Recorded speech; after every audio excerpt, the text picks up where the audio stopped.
what? I forgot my coffee. Hey everybody.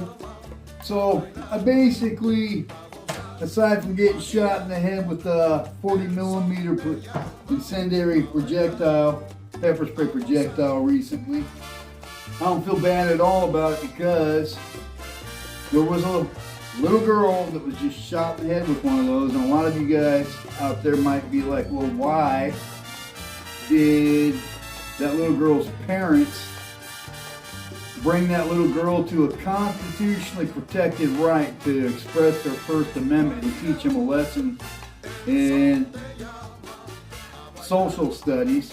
But in lieu of that, you're going to have a bunch of people sit there and defend the actions of people that are making $50,000 bonuses, sign-on bonuses. They have to pay that back.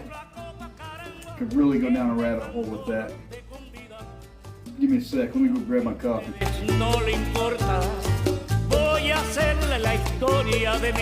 let's just roll with it. See how it turns out. What's up, everybody? So in any event, now here we go. Social network analysis, methods and applications, methodology, analytics. You know, I try to knock my goals out one at a time.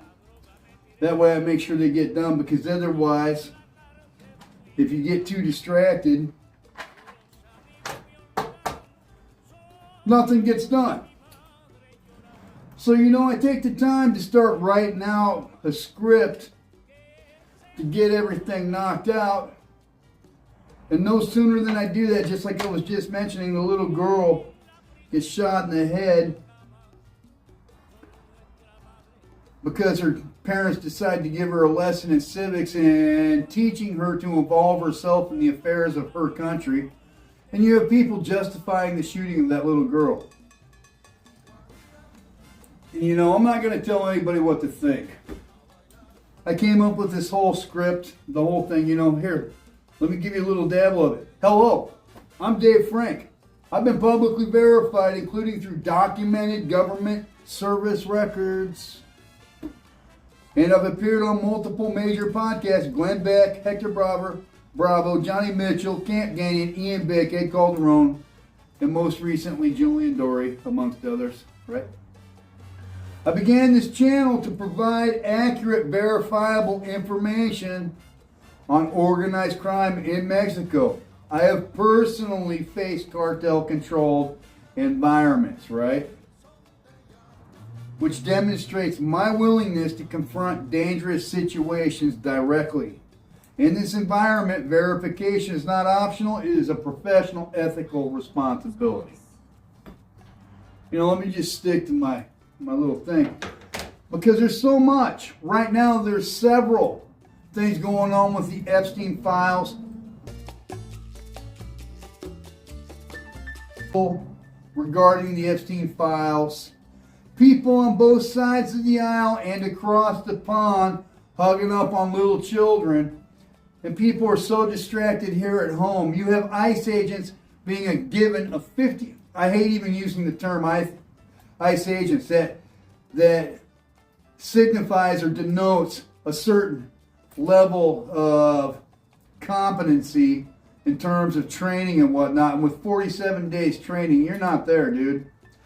Then you're going to give these people $50,000 bonus that they have to pay back and be beholden to the federal government, which means they probably can't even claim bankruptcy on it if they don't fulfill a 5-year contract, which means that even if they are given orders that is or are not, must be better put, are not constitutional, they're still going to be heavily financially motivated or incentivized to complete those orders, whether they're constitutionally correct or not, with federal immunity against their own people. What could go wrong with that?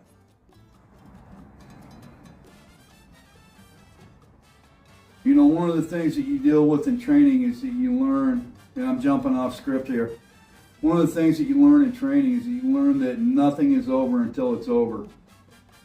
And no matter what you're going to suffer, whether it's hot, cold, wet, missing your family, hungry, angry, tired, stuff your emotions. You deal with whatever's put in front of you, and it's not over until it's over. And I'm not emotional at all about any of this. I view it mostly from from a position of faith, if you will. That we're put here to deal with whatever our Creator wants us to deal with. And whether we come through the other side of that alive or not, whether we deal with suffering along the way, it's immaterial. That we are required to suffer or endure or confront anything that our Creator puts in front of us, and that's it. And I want to do videos on so many different things, so much more. But I can't even do that until I do this and get this one out of the way, which right now it seems so irrelevant, a point so moot that it barely even warrants bringing to fruition this video on these points that I was just writing just yesterday. I've done so many things calling ironclad. You can look at the return on investment, the Rod Shop podcast with Jeremy Carey on it. There's so many things to bring up where he's talking about his return on his investment, net profit over the original investment, times 100 to bring it to a percentage for ironclad. There's so many things I want to get into that without getting distracted, I'm just going to stick with this because this needs to be said. The structural absences in Anglophone coverage, right? There are several Mexican-born, English-speaking Mexican journalists that reside in Mexico, yet their work is almost entirely absent from English-language content aimed at U.S. audiences, right? Equally notable, virtually every major U.S.-based creator of cartel-related content, including podcasters and YouTubers, is almost completely absent in major recognized Mexican news sources. Few U.S.-based content creators engage Mexican government agencies or institutions, which produces a one-sided narrative largely disconnected from verified information and lived experience. The cartel leadership and the myth of anonymity. This is a big one. I want you guys to pay attention to this. There's a foundational misconception that cartel leadership must hide their identities. They don't have to do it. Historically, this is false. Leaders have publicly communicated when it serves strategic objectives. Zeta Cuarenta, which I myself have worked against in Zacatecas. There's also been other ones as far as communications that have been given. I'll include a list in this video to where you guys can quickly ascertain for yourselves whether or not it is true that low-level operators need to cover their faces, or whether or not they would be known, or whether or not their leaders are willing to communicate with the public at large. I'll include it in here. Leaders have publicly communicated when it serves strategic objectives. Real insiders do not require intermediaries to speak. Public figures operating safely outside these environments have no structural reason to hide sources or identities when presenting verifiable information. They don't need to do it. Concealment prevents verification and accountability. Why cartel witnesses are structurally implausible. Within cartel organizations, members recognize each other through voice, gait, body language, and other identifiers. Unauthorized disclosure carries immediate risk of execution of themselves or their families, if not torture. Most alleged cartel witnesses in media are either non-cartel members, exaggerating proximity, which could be potentially gang members that have been deported from the United States. A lot of these videos have been shot in Tijuana, and they may or may not be cartel. They could be role players concealing their identity or outright fabricators. Verification is essential to protect audiences from misleading narratives. And again, several cartel leaders have come out publicly stating whatever it is they want to. There are several examples of that. In 2025, I spent over a year independently verifying claims made by Ed Calderon regarding his service with Baja California law enforcement. Records confirmed institutional affiliation, but one element, his exit date, could not be independently verified. To further assess credibility, I contacted Navy SEALs, Marine Force recon operators, the U.S. Navy, and Navy Special Warfare. The sole response was a recorded call with Navy SEAL Jeff Bramstedt that asked me that I should ask Ed which Master Chief signed off on a certificate from Skydive San Diego, which is where Navy SEALs themselves train for skydiving, not far removed from Coronado Island. Once again, evidence and silence speaks for itself. Over the past year, I've faced attacks online despite presenting verifiable evidence, official documents, photos, videos, government website records from Mexican-issued or exact serial numbers from Mexican-issued weapons and co-worker testimony. Many people reject this evidence because admitting it would reveal they were previously misled. Embarrassing for them. Yet those same individuals readily accept unverified stories, often because they are popular. Popularity is not proof, verification is. Studying podcasters to build transparent methodology. This is important. I've studied how major podcasters shoot, edit, and produce content. I am now adopting best practices from professional production, but with one critical difference. Every claim, source, and data point I present this year will be publicly open and verifiable, and anyone can examine it themselves using the methodology contained in this book. If you would like, you can pick it up. It's about $50. Anyone can buy it. There are several copies available on eBay right now. And arrive at the same conclusions I am, or not. And if you can disprove whatever I put forth this year, I encourage you to do so. Network analysis, database, and Gephi. This year I've applied social network and organizational network analysis using a structured database from MySQL, MySQL, of sources, interactions, and claims. And I will be visualizing these connections in Gephi, which I've already done a short video on.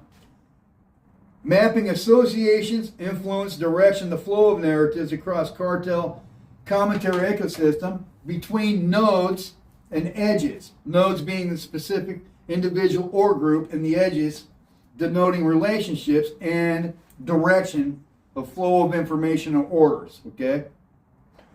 This approach allows us to evaluate content rigorously, identify profit-driven patterns, and distinguish verified information from speculation or fabrication. It is not dependent on personality or narrative, only verifiable structure and connectivity. This would be called, they have different types of intelligence. They got human, which is human intelligence, SIGINT, which is signal intelligence. This particular form of intelligence is called OSINT, which is open source intelligence, which means it is open and available to everybody. Anybody watching this video can do exactly what I'm doing at home if you have the ability, and there are YouTube videos to show you how to do it, so I encourage you to do so, to populate a MySQL table, attach that through Gephi, and determine the relationship between nodes with edges. Anybody can do it. If you don't know what I'm talking about, it's basically taking a Microsoft Excel spreadsheet and attaching it to a spherical bubble chart or graph. Not complicated. Anybody can do it. Let me have a drink of coffee. Ready? Okay. So, attempts to engage public figures. I have repeatedly contacted virtually every major content creator that's related with Cartel regarding people such as Ed Calderon, or Cartel-related material regarding DJ Vlad, Tommy G, Soft White Underbelly, Patrick Bet David, Jeremy Carey, who is the owner of the entire Ironclad umbrella, which has several Navy SEALs and an Army Ranger, which is something else that's crazy, is why the vet bro community would be commenting on something they have zero direct experience with. It would be the equivalent of me making a Navy SEAL video or talking about what it's like operating in Afghanistan. I've got zero relevant knowledge. Yes, both groups carry weapons for a living. Beyond that, there's no particular insider knowledge that any of these people have. Jeremy Carey, Sean Ryan, Joe Rogan, Vincent Vargas, Lex Fridman, Gafe 423, Mike Strickland, Andy Stump, Jack Carr, and many others. The vast majority did not respond. I have contacted Jeremy Carey's office directly by phone on several occasions, including having his own receptionist tell me that my story is very interesting and that they do not know why someone wouldn't be interested. And even when offering, and I have the phone calls recorded because both parties are one-party consent state, which is Virginia and where I'm located at currently. And I might include them in here, I don't know. But they're not interested in talking to me. This is a stark minority. Well, let me just start that again. The vast majority did not respond. I have yet to hear back from Jeremy Carey. The few who engaged were Tommy G, Ed Calderon, Scott Babb, Johnny Mitchell, Julian Dory, and the podcasts I have personally been on. This is a stark minority when speaking about operational cartel coverage. Cartel violence is not mythology. Journalists have died pursuing the truth. Analysts owe them rigor. Unchecked profit-driven narratives can manipulate perception, justify conflict, risk lives on both sides of the border, and expand governmental oversight. Popularity is not evidence. Verification is. Where claims cannot withstand scrutiny, silence itself becomes a data point. So, the basic premise of everything that I've stated there is this, is that there are people out there that openly on YouTube admit to looking out for their return on investment, which is to state that their overall objective is not to bring you the truth, but to maintain the status quo of their bank account, if not grow it. I have spoken to people openly and have proven my case ad infinitum as, and basically there's three of us, myself, Ed Calderon, and Gafe 423. I have publicly put everything that I've got out there. I do take issue with people who are potentially cholos that have been deported from the United States sitting there setting up shop in Tijuana and pretending like they're cartel. I have openly called the number that Tommy G put on his burner phone, whatever, for the cartel when he's going there to talk to him. And I don't have any issue with anybody, but what I do expect to see happen this year, people start proving their cartel sources or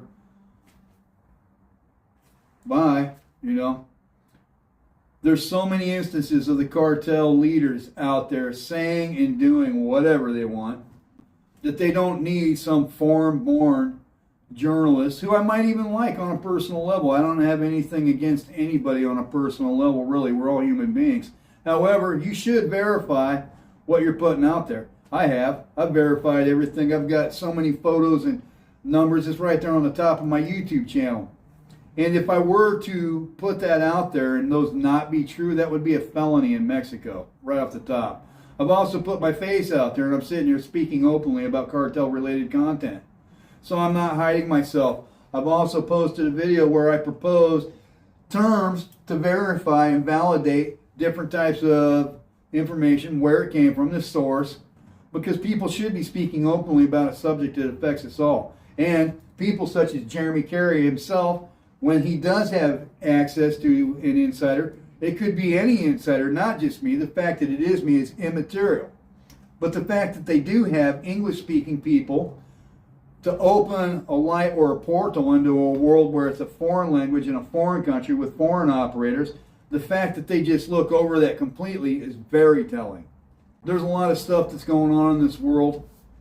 I'm going to put that out there about where we're going this year with cartel-related coverage and who should be covering it, why there are no Mexican-based, English-speaking, Mexican-born journalists covering or representing things that go on in Mexico in the American media and podcasting regarding cartel-related content.